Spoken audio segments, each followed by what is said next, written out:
And we did. I think he ended up getting them from somewhere like Poland, of all places.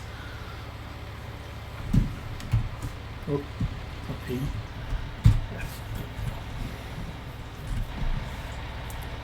Start the engine and off we go. So we can take this kit back to the yard. And we'll grab, I guess, the wrapper. And the JCB. Yeah, I rode, mine was a 92 BMW K100 LT.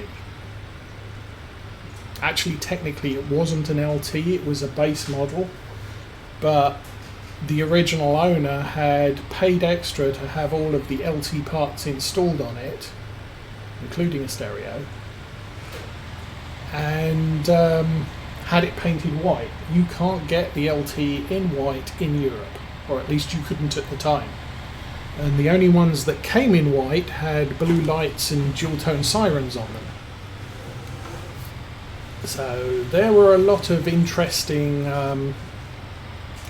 salutes from various folks going the other way on the highway when I was doing anything.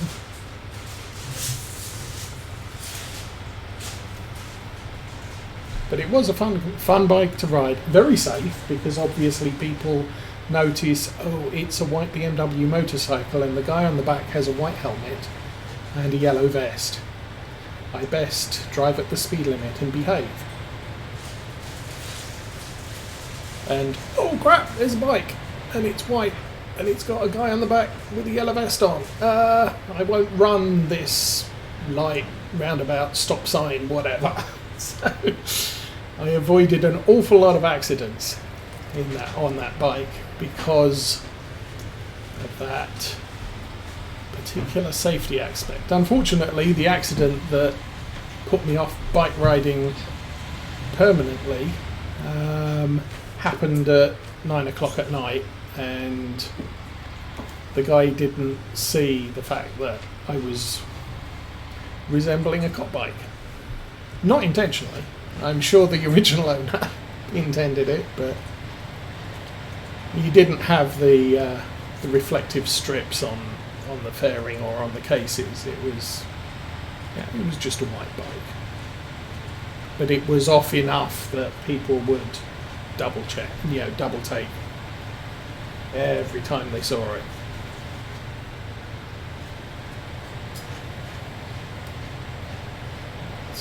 Yeah, sometimes I miss riding it, but I came to the US and just after a month of driving in California, I'm glad I don't ride a motorcycle anymore, because you would be dead. It was hard enough in a car, just staying alive, but yeah, on a motorcycle, good grief, no. We're doing okay, but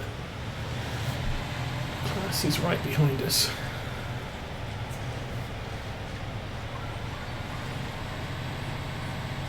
And he did make that turn before the traffic, so that's good.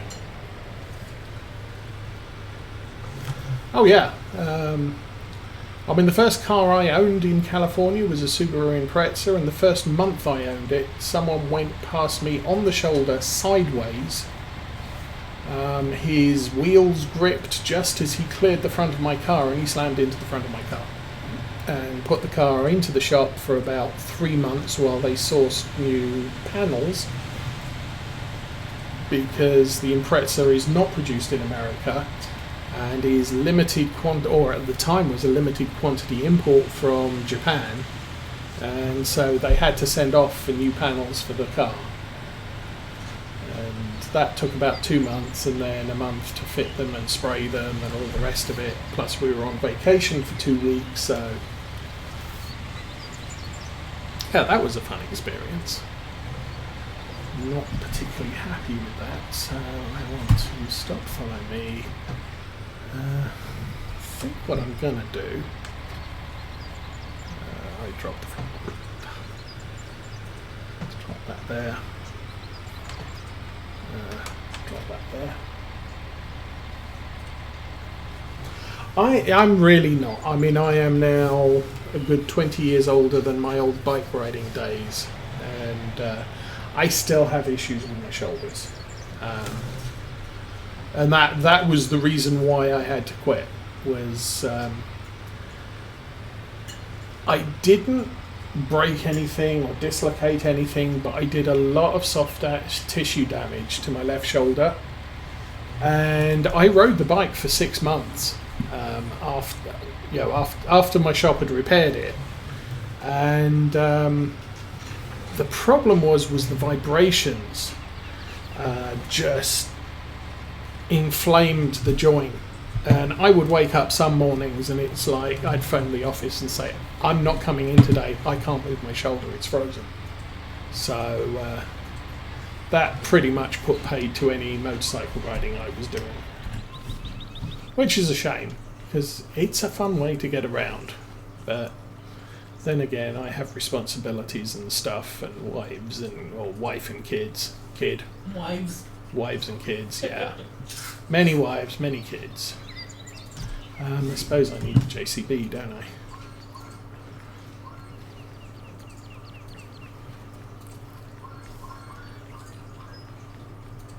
I mean, it's like I used to be learning to fly, and I am so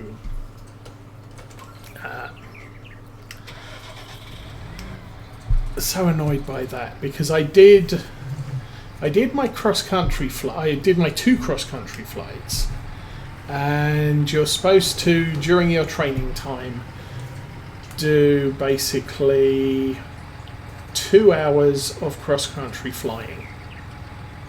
Okay, fine, no problem. The problem was that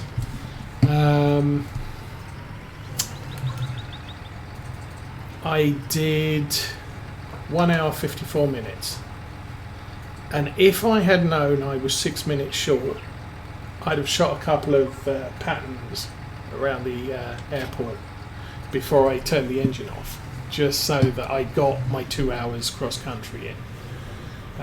Then 9/11 happened, and so the flight school closed. I had to find another flight school, and it got to the point where I would have to persuade a flight instructor that I knew what I was doing in a plane, do the basic familiarity, and it's basically 2 hours with an instructor, just persuading him I know what I'm doing. Then we have to do the whole cross-country thing again. We'd have to do the night flying again because I was out of currency on that.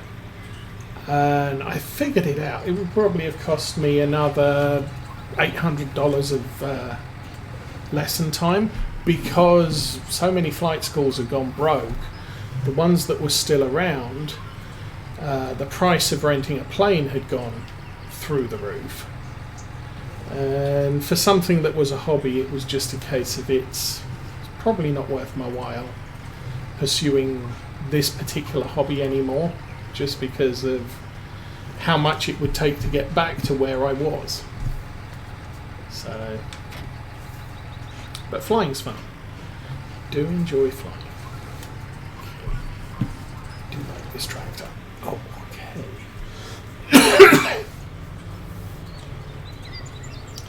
I was my first flight instructor in America. I did 20 hours of flying in the UK before I moved out here. My first American flight instructor, he said he had 2 other guys, and he said they're clueless. They really don't know. They don't have what it takes to land an aeroplane. Their coordination was completely off. Flying up in the sky, not a problem, but landing, they were, just completely out of it. And he said, I could tell them they're wasting their time, because they, it's kind of like just having the hand-eye coordination. And initially, landing for me was hard, because I'm I'm kind of scared of heights. In reality, it's not so much the heights I'm scared of, it's the hitting of the ground if I fall from the height that's the problem for me. And obviously, trying to land a plane, you are intentionally crashing a plane into the ground. And I had a lot of problems. The first few attempts I tried landing, I just completely blew it. My instructor, the airport I was flying from, had a grass strip and they had the tarmac strip and they had a parallel grass strip. So we tried to shoot a landing about 4 or 5 times and completely failed. And so he said, "Do you want to land on the grass strip?" So I was sort of, yeah, okay, I can probably manage that. So we shot a couple of landings on the grass strip, and then he said, "You know, it's actually harder to land on grass than it is on tarmac." We shot a couple of landings on tarmac. My second tarmac landing, after actually getting over the thing of putting the plane on the ground, was a 3-point perfect landing. You know, we were both sort of sitting there, sort of, "Are we on the ground yet?" Because you just didn't feel it. But I think that was the end of that lesson. But and then when I moved to California, I was flying out of a place called Camarillo, which has a big runway. I think they have some smaller sort of what would it be? FedEx freight mail planes coming in there. So it's not a big airport like LAX, but it's a good sized airport. And yeah, I transferred over from England, so I hadn't flown for a couple of months. And I was landing the plane, no problems. The landing, nothing was damaged, nobody was injured. But oh my goodness, the precision was completely out the window. I was landing on the left side of the runway, the right side of the runway, halfway down the runway, which was about a mile long, and after sort of 7, 8 just precision wise really bad landings, I figured I can do better than this. And so rather than sort of tensing up and fighting the plane onto the runway, it was I went with a kind of use the force and just completely relaxed and just nudged the plane in the direction I wanted it to, not fought it and then overcompensated and then overcompensated the other way and overcompensated the other way. I was just zigzagging backwards and forwards across the approach. I just relaxed into it and just let the plane do what it was doing, and then really gentle adjustments. Put the plane down on the numbers, and it's sort of, yes, that's how I can do it, because I've been landing on a runway where the runway itself wasn't much wider than an 8-passenger twin wingspan. So I knew I could land a plane accurately, and I just wasn't.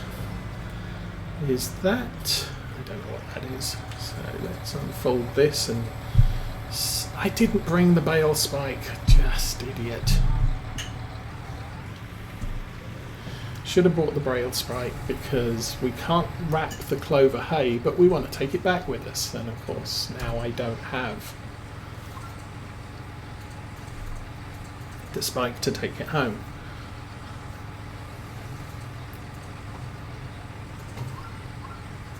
I also don't have a safety bumper, which I've been meaning to buy for this farm as a safety bumper, so we can just push the bales out the way. Okay, that's the hay on the left there. Yeah. Although I've never driven a semi out of American or Euro Truck Sim.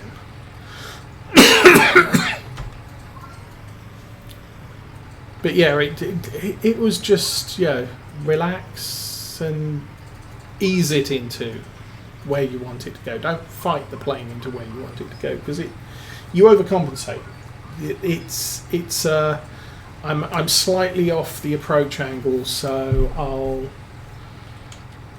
I'll pull the plane back onto the approach angle. Everything's delayed because it's not like a car where rubber's on the ground and that all helps with turning the car, and the car's not going to drift unless you're completely out of control. And with a plane, it's always going to drift. Probably the same with a boat as well. It's always going to drift because there's nothing to stop you drifting. And so you have to edge into the approach path rather than drive into the approach path, because you're going to overshoot every single time.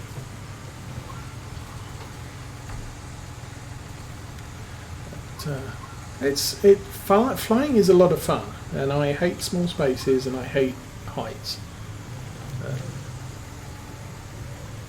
Now I'm kind of, when it comes to aeroplanes, I'm kind of like I am with motorcycles. I want to be driving. I don't want anybody else driving. I hate, even my dad, and my dad has been riding motorcycles since he was 16.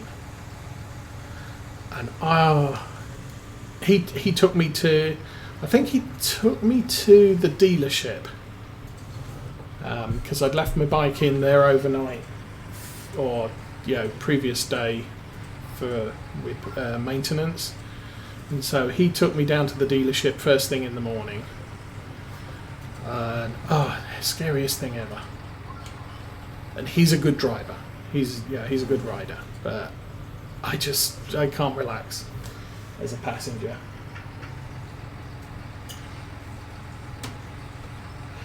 I can understand that, yes. I mean, from what is it? Truck Sim.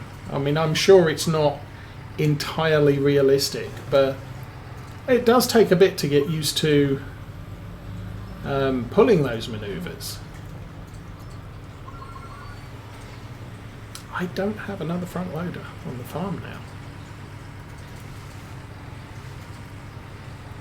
So yeah, the big surprise for everybody last week was I got rid of the Lindner and the Fendt 800 Favourite, which were both front loader tractors, and replaced them with this. This has more horsepower than the Fendt, but is as agile as the Lindner, with the assumption that we were going to make a bit of money and buy ourselves a telehandler to do most of our sheep feeding work. Telehandler is a little bit more stable with all the bale lifting and stuff. Don't know why I'm just going around here. And we'll keep going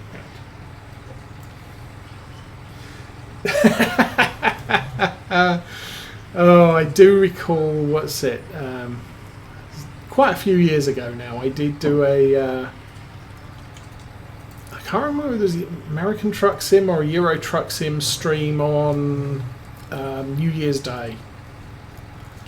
And what was really funny was I ended up with a whole bunch of professional truckers watching me. And the chat was just something else, because they were all making comments about my manoeuvring of a truck, and it then got to the so how comes you know so much about truck driving? Well, because I'm a professional truck driver. And there were about 4 or 5 of them. So why are we sat here on New Year's Day watching somebody drive trucks when we do this every day of our life? I don't know, but thanks for watching and bumping the viewer numbers up.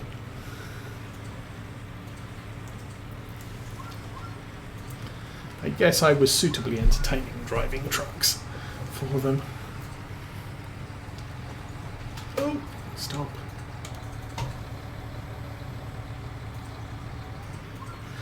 And yeah, I guess the other thing between the two games is, at least with, oh, dude, no, back. Oh, we have totally screwed that up. With Farm Sim, you're messing around with the Farm Sim physics, like that, and with Truck Sim, they're actually trying to design the game so that the physics are at least somewhat realistic when it comes to trucking. At least I assume they are. Yeah, I don't recall that. I think it was one of those streams where I ended up in some horrendous yard with air conditioning duct as the cargo. And I think some of them were actually quite impressed that I made it out of where I picked it up, because you had to, I had 2 long trailers on each side of my cargo, and I had to pull a 180 to get to the exit, and the yard was barely large enough to do all that.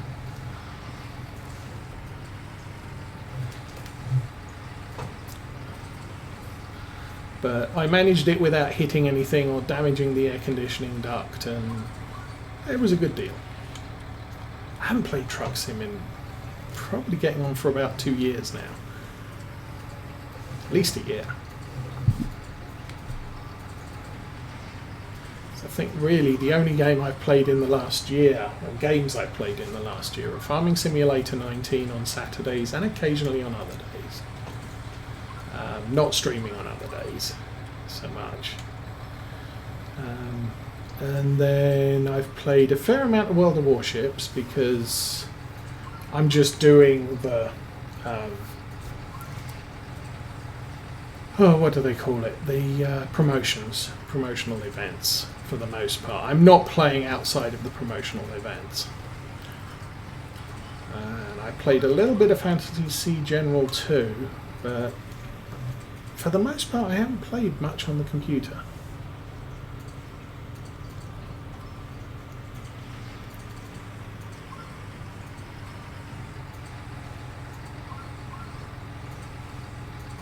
So yes, I am hearing that. American Truck Sim is having an experimental beta? Yeah.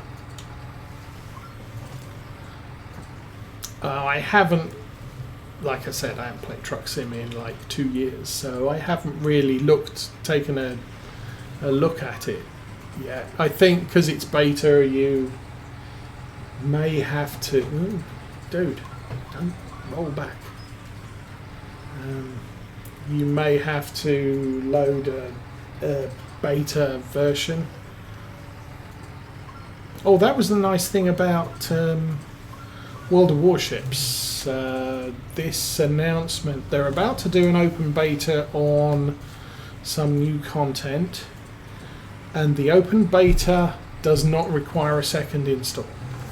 Well, it might, but it's all controlled from the Game Center launcher, so you can, you'll have World of Warships, and there's a button to update a beta load, and you'll be able to start it up from the base game launcher, which that's good, and it also links your personal account to your test account, which they claim they've done so that it's easier for them to give you rewards for doing an open beta test. So, open beta, you get some crates and some,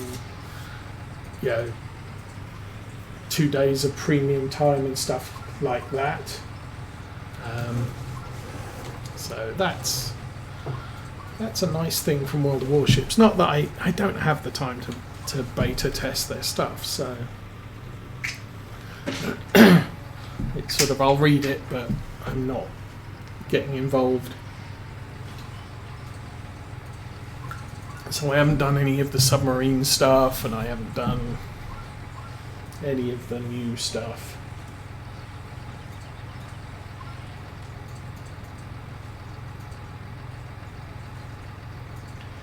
I've got 4 minutes activated.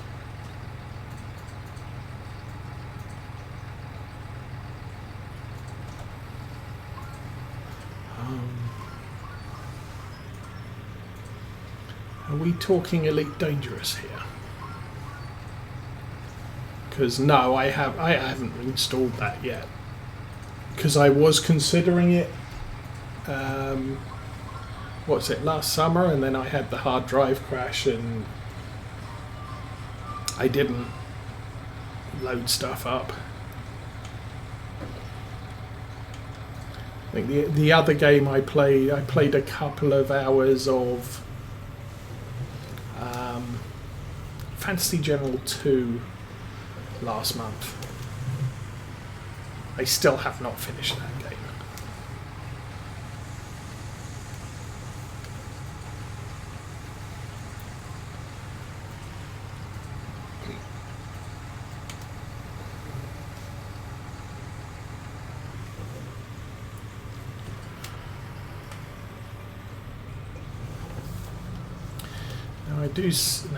I expect to be trying out, getting Farm Sim 22 when it comes out.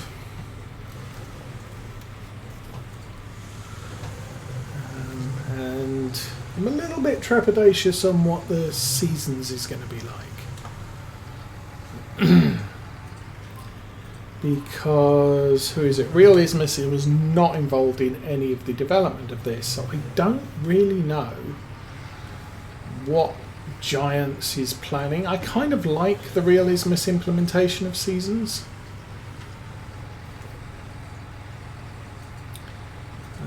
But the only thing we know about Giants implementation is, well, it's, the trees are going to have no leaves in winter and it's all going to be green in spring and mature in summer and very, very colourful in fall, and that's all we really know about.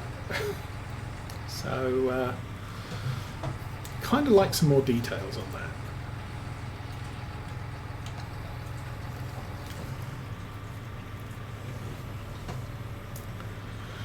I mean, obviously we're expecting the usual abundance of equipment. I'm expecting class to be within the standard vehicle list.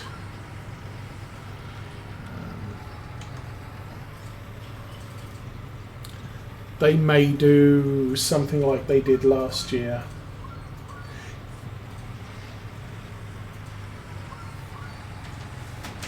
Okay, you take care, long hauler. Yes, Seasons is going to be a part of Farm Sim 22 main game, so it's probably going to be a selectable switch, much like we currently, enable, disable, crop destruction, and all the rest of that sort of stuff.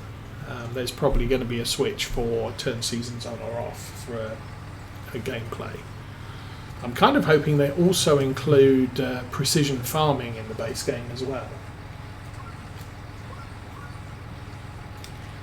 But like I said, because with Farm Sim 19 Seasons mod, you've got all the adjustments to animals, the whole grass hay thing is a bit different. You've got crop rotation. You've got a more realistic spread of weather, I think I would say. It's not just, well, it's sunning or raining, and you've actually got storms and lightning, and you've got kind of realistic weather for the time of year for the area of the world you're in. And I don't know if Giants is going to that level of detail, and I kind of want that. The other thing I like about Seasons as we're playing now, this map has its own Seasons geo. So I have no additional geo running. It's restricting what crops I can use and everything else. Now, the previous play we were doing this before my hard drive crash, I was using the main Oxygen David version of this map. This is the farming agency version. Oxygen David did not include a geo, but I could select a geo that was close enough. I think this farm is supposed to be in somewhere like I'm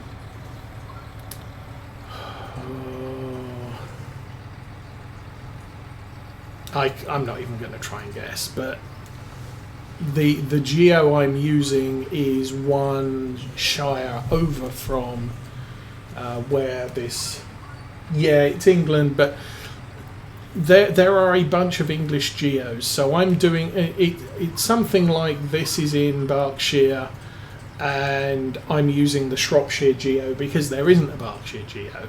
At least that's what I was doing on the Oxygen David map. Now I'm just using the geo that comes with the map. But being able to select your own geo means I can do a far more interesting experience. So I've got I've started up a playthrough on Lawfolds using the Scottish geo. You can't use corn, you can't use oh, what else is there? I don't think you can plant soybeans either, because they're more temperate crops. Obviously you've got you don't have any problem with cereals, and you can do potatoes and sugar beets, but as I said, corn is not even, it won't germinate with the Scottish geo. Now I could not use the Scottish geo, in which case it would just be the base game geo, which is based approximately somewhere in southern England, which would allow me to do corn and soybeans. So you can make your experience more difficult by selecting a more appropriate geo or a more restrictive geo. So you can play Pennsylvania with the base game geo, or you can play it with the Midwest geo, or you could play it with a New England geo. And depending which one you use, obviously the base seasons geo is not realistic for Pennsylvania, but Midwest allows you to do some